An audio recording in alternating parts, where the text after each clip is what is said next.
that was actually a big connection for me and Sonny too. Was the when we would go out in public, and he was uncomfortable.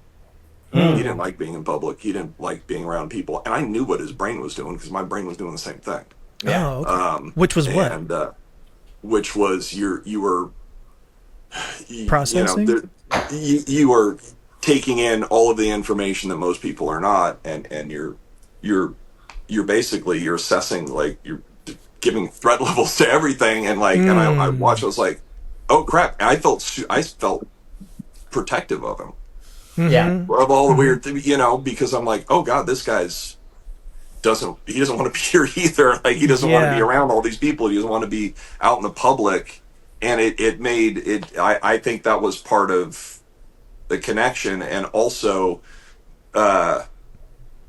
made me feel a little like more normal about that. About not, But there was definitely like it was a while. It was I don't know, probably a year or so, maybe shorter, but a while anyway, before we actually went out and did stuff or got food or, went to Traders, went to the gun store or like Bonanza, and then seeing him out for the first time and like, holy crap, he's just as uncomfortable as I am. Yeah. Right. Interesting. And that was like that was a strong, like it was a very strong connection for me. It was like, oh wow, this guy that's so like capable and, just like he doesn't need, like, I don't need to be out there with all those people. And I was like, oh man. Yeah, Jason, but you carried more stuff with you than Sonny did, though. I mean, so he says. So this is all speculation. We don't have any hard evidence on that. That is all hearsay, sir. Yeah, I know. That is all hearsay. Yeah, that's all hearsay. That's hilarious. Yeah. Yeah, I think it's healthy to have a certain level of caution, and you should definitely be aware. But how much is too much? Because this is something I try to explain to my girl too. It's just like, we can't do X, Y, and Z because this, and that, or like we can't have the trunk open. We can't both be on our phones if we're walking around. That type of thing. It's just like we have to be aware of being a victim.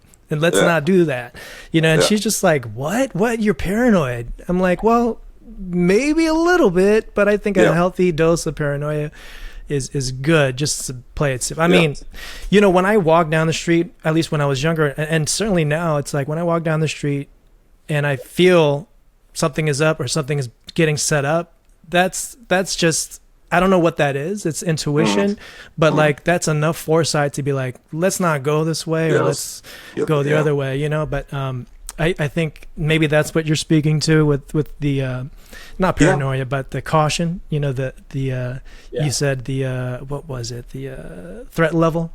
Yep. We're all just assessing the threat level and how much we can manage at any given time.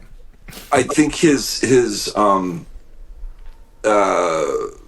whatever you want to call it, his level of awareness of the world was, and whatever, this is coming from my perspective, so grain of salt, but like, by the time I got to Sonny, I had done a bunch of other stuff. None of those arts dealt with anything like that. I whatever, done karate and kickboxing, judo and jiu-jitsu and like whatever else, and like I was like whatever I could find I was doing at the time, and the Bay Area had a huge amount of that, so you could go everywhere and try everything, and I was working in clubs and dealing with fights and all that kind of stuff.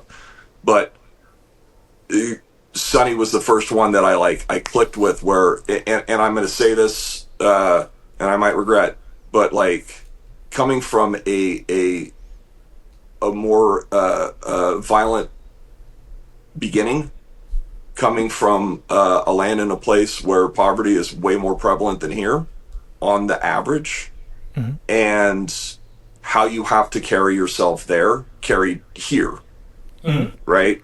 And I really picked up on that from him. Yeah. And Ren's laughing at me. No. I'm just thinking where he came from, right? I went there. I went to Cebu, down Bantayan, where he lived, and I met Tini there. And thank you to you, Jason, because that's how we connected. Oh, that's right. Yeah. Yeah. That was in some places really rough. You have to pay attention. In fact, so much so that when I walked in, and Teeny and I went to ask for Sonny's where he used to live. We asked for a certain person, and the answer was absolutely not. We don't know what the heck are you talking about? That's the first thing Filipinos do over there. When you ask for somebody by name, it's like the mafia. You say, we have no idea. Then you get the guy. Hey, so and so was looking for you. Do you wanna? You don't say he's over there. Right. That's just common sense. That's how shit works over there. Yeah. And Teeny told me that, and that's who I was looking for.